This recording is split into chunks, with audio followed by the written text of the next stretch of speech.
ایک نئی زندگی نہیں دیتا ہے، بلکہ نئی زندگی ہرس اور ہوس سے شروع ہوتی ہے۔ تو ایسے ہی یاترا ہے جیسے لوگ انگلینڈ جاتے ہیں، سوئٹزرلینڈ جاتے ہیں، اسی طرح آپ کا زکوٰۃ جو ہے مال میں پاکیزگی نہیں لاتا ہے تو وہ کوئی چیز اس طرح کوئی فائدہ نہیں ہے، وہ آپ کسی کو جو ہے وہ دے رہے ہیں، ایونس میں کچھ دے رہے ہیں۔ تو میرے کہنے کا مقصد یہ ہے کہ آپ قوم کی کریم ہے، آپ قوم کا مستقبل ہے، آپ کے اندر یہ ساری چیزیں آئیں گی تو قوم بنیں گی۔ آپ میں کتنے لوگ آگے چل کر ڈاکٹرز ہوں گے، کتنے لوگ آگے چل کر انجینئرز ہوں گے، کتنے لوگ آگے چل کر لا آفیسرز ہوں گے، کتنے لوگ آگے جا کر ایڈمنسٹریشن میں ہوں گے۔ تو یہ ساری چیزیں ان میں اگر ایمانداری آئے گی، ان میں وطن سے محبت آئے گی، تو لوگ کہتے ہیں نیشنلزم کے خلاف بھی جاتے ہیں بعض اوقات ہمارے مذہبی لوگ۔ قرآن کی واضح آیت ہے نا، آپ سب نے پڑھا ہے کہ ہم نے آپ کو شعیب و قبائل میں پیدا کیا تھا کہ آپ کی پہچان ہو۔ تو ہم یہاں صرف پہچان کی بات کر رہے ہیں نا، تو یہ تو دین کے عین مطابق ہے، یہ تو مذہب کے عین مطابق ہے۔ اور رسول اکرم جب مکے سے مدینے کی طرف گئے تو آپ نے فرمایا جناب مجھے وہ مکے سے خوشبو آتی ہے۔ تو یہ نیشنلزم نہیں ہے، یہ اپنے جنم بھومی کے ساتھ محبت نہیں ہے۔ دین بھی یہی سکھاتا ہے، ہم انسانیت سے، اپنی جنم بھومی سے، اپنے لوگوں سے جب تک محبت نہیں کریں گے تب تک ہم کامیاب نہیں ہو سکتے۔ تو میں آخر میں آپ کے ساتھ یہ گزارش کرنا چاہوں گا کہ ہم نے کافی ترقی کی ہے، اگر حقیقت میں دیکھا جائے تو بڑی ترقی ہوئی ہے۔ آپ کہیں گے کوئی ترقی نہیں ہوئی ہے، کیونکہ میں ایج وائز جس سٹیج پہ ہوں بہت ترقی ہوئی ہے۔ جب میں چھوٹا تھا تو گلگت شہر، یہ پنڈی شہر گلگت شہر سے چھوٹا ہوا کرتا تھا۔ میرا اپنا گاؤں شہر قلعہ جو ہے وہ گلگت اس سے بڑا نہیں تھا۔ کتنی مطلب کنسٹرکشن ہو گئی، کتنی گاڑیاں ملی، کتنی مطلب وہیکلز ملے، کتنی سہولتیں ملی۔ ہم 36 گھنٹوں میں بھی گلگت سے پنڈی آئے ہیں۔ کسی مریض کو لانا تو چھوڑو، صحت مند آدمی بھی ادھر آ کر مریض بن جاتا تھا، لیکن آج 12-13 گھنٹوں میں ہر آدمی آسانی سے پہنچ رہا ہے۔ بڑی اچھی ترقی ہوئی ہے، اس میں کوئی دو رائے نہیں ہونا چاہیے، تھوڑی بہت شکر گزاری بھی ہونی چاہیے۔ اور اسی معاملے میں ایک چیز کو یہ بھی میں ٹچ دے دوں کہ یہ جو خودکشیوں کی طرف لوگ جاتے ہیں، مینٹلی جو ہے پرابلمز آتے ہیں، اس کی وجہ یہ ہوتی ہے کہ یہ جنریشن گیپ ہے۔ اب ہم جو ہے پاؤں پہ بیٹھے ہوئے ہیں گلگت میں، گاکوش میں، امت میں، آگے شمشال میں، ادھر ستل میں بیٹھے ہوئے ہیں، لورک میں بیٹھے ہیں، یا آگے سکردو کے اندر کسی گاؤں کے اندر شگر میں، باشا برالدو میں بیٹھے ہیں اور سوچ رہے ہیں، پڑھ رہے ہیں سوئٹزرلینڈ کو، اچھا ہالینڈ کو، ناروے کو، سویڈن کو، بیلجیم کو، وہ کہتے ہیں وہاں ایسا ہے تو یہاں کیوں نہیں ہے۔ تو جناب یہ مینٹل گیپ جو ہے نا، اس کو سمجھنے کی ضرورت ہے۔ ہم جہاں کھڑے ہیں وہاں کے معروضی حالات پہ دیکھنا چاہیے، اور پھر یہ بھی کرتے ہیں جناب علی کی ٹیکس دینے کی بات آئے تو ہم تو تحریک چلاتے ہیں، ہم تو نہیں مانتے ہیں۔ میں خود سب سے پہلے ہوں، جیسا کہ آپ کو پتا ہے ہم ہر معاملے میں نے مخالفت کی ہے۔ تو اس کا ریزن تو میں جو کچھ کہتا ہوں اس کا ریزن تو یہ ہے جناب علی کہ ہم اس وقت غلام ہیں، آئینی غلام ہیں۔ ہم کیوں دیتے ہیں؟ اگر ایک آئینی پوزیشن آپ کو مل جاتی ہے، آپ کی ریکگنائزڈ حکومت بن جاتی ہے، تو پھر امیر آدمی پر ٹیکس لگانے کا ہمارا مطالبہ ہونا چاہیے۔ کیوں نہ دے دے امیر آدمی ٹیکس؟ ایک آدمی شنگریلا ہوٹل جو ہے وہ 2 لاکھ 1.5 لاکھ روپیہ ایک رات کا جو ہے وہ کسٹمر سے لیتا ہے، تو گلگت بلتستان کی حکومت کو 5,000 روپے کیوں نہیں دے دے؟ اور ایسی کتنے وہ معاملات ہیں۔ اچھا جناب علی، ایک پختون جو ہے وہ اپنے منافع جو ہے وہ لے کے جائے گا کے اور مقامی طور پر جن کی بلڈنگیں ہیں وہ کرائے اپنے گھر لے کر جائیں گے، تو ہماری حکومت، ہمارا شہر، اس کا انتظام اور اتنی بڑی آبادی کا گن کون سنبھالتا ہے؟ حکومت کو ملنا چاہیے۔ کہنے کا میرا مقصد یہ ہے فرض اور حق، ان دونوں کو بیلنس کرنے کی ہمیں ضرورت ہے۔ میں مستقبل کی بات کر رہا ہوں، فی الحال بے شک آپ ٹیکس کے خلاف ہی کارروائی کریں، مجھے کوئی وہ نہیں ہے۔ آنے والے وقت میں جب آپ کی کوئی حکومت ہوگی تو فرض اور حق جو ہے نا اس کو بیلنس کرنے کی ضرورت ہے۔ حق اتنا ملے گا جتنا کوئی فرض ادا کرے گا، اور جتنا آپ کو حق ملتا ہے اتنا آپ کے اوپر فرض ہے۔ یہ دونوں چیزوں کو سمجھنا ہوگا، ہمیں یک طرفہ نہیں چلنا ہوگا، آنکھیں بند کرنے۔ اور اسی طرح آپ اپنے وطن کے بارے میں، معاملات کے بارے میں چیزوں کو سمجھنے کی مطلب انوینشنز جسے کہتے ہیں نا ایجادات. ہمیں اب امریکہ سپر پاور کس طرح بنا؟ وہاں انوینشن پیدا کرنے والے لوگ پیدا ہوئے. اور امریکہ کوئی کشتری میں رکھ کے سپر پاور نہیں بنا.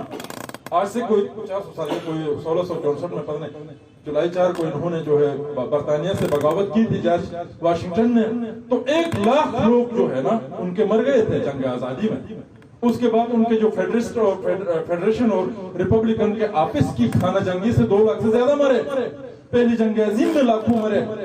دوسری جنگ عظیم میں 2 کروڑ لوگوں میں آدھے تو امریکن تھے. تو تب سپر پاور بنا. اور ہم کہتے ہیں گلبستان کو کوئی حق, ابھی تو ہمارے تو گدھے بھی نہیں مرے ہیں, ہمارے جانور بھی نہیں مرے. کون سی آزادی کہاں سے ملتی ہے؟ ہمیں کچھ کرنا ہوگا, ہمیں آگے لائن پکڑنی ہوگی. اور لوگ کہتے ہیں جناب علی کہ آپ سست ہے, آپ کام نہیں کرتے. میں کہتا ہوں یہ رفتار ہی سست ہے, ٹرین ہی سست ہے, انجن ہی سست ہے, میں کیا کروں؟ اب جو ہے ٹرین چھوڑ کر خود بھاگنا ہے پیدل, تو جناب اس میں وقت لگے گا. مایوس ہونے کی کوئی ضرورت نہیں ہے. وقت اور زمانہ جو ہے نا وہ آپ کو یہ ساری چیزیں دے گا. ترقی جو ہے, میں نے اس پہ بات کی تھی, ترقی جو ہے پروڈکٹس بنانا, نقل کرنا اور پروڈکٹس بنانا بہت بڑا فرق ہے. دیکھیں جناب, ہمارے آبا و اجداد کے پاس سسٹم تھا, ان کے پاس چرخا تھا, اس سے جو ہے روئی اور اس کا جو ہے اون کا جو ہے وہ دھاگا بناتے تھے, اس سے کپڑے بھی بناتے تھے. ہمارے پاس پورا سسٹم تھا, ہمارے پاس چکی کا سسٹم تھا, آٹا پیسنے کا, یہ کرنے کا, وہ کرنے کا, یہ کرنے کا.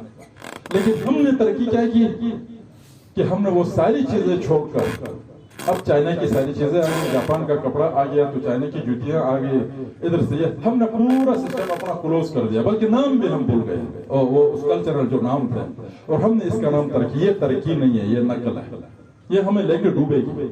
اس لیے کہ ترقی وہ ہوتی کہ ہمارا چرخہ جو ہے وہ مشین میں تبدیل ہوتا, ہمارا اپنا, ہماری دادی, ہماری نانی جو دھاگا بناتی تھی اس میں کوالٹی اور کوانٹٹی بڑھ جاتی, وہ ترقی ہوتی.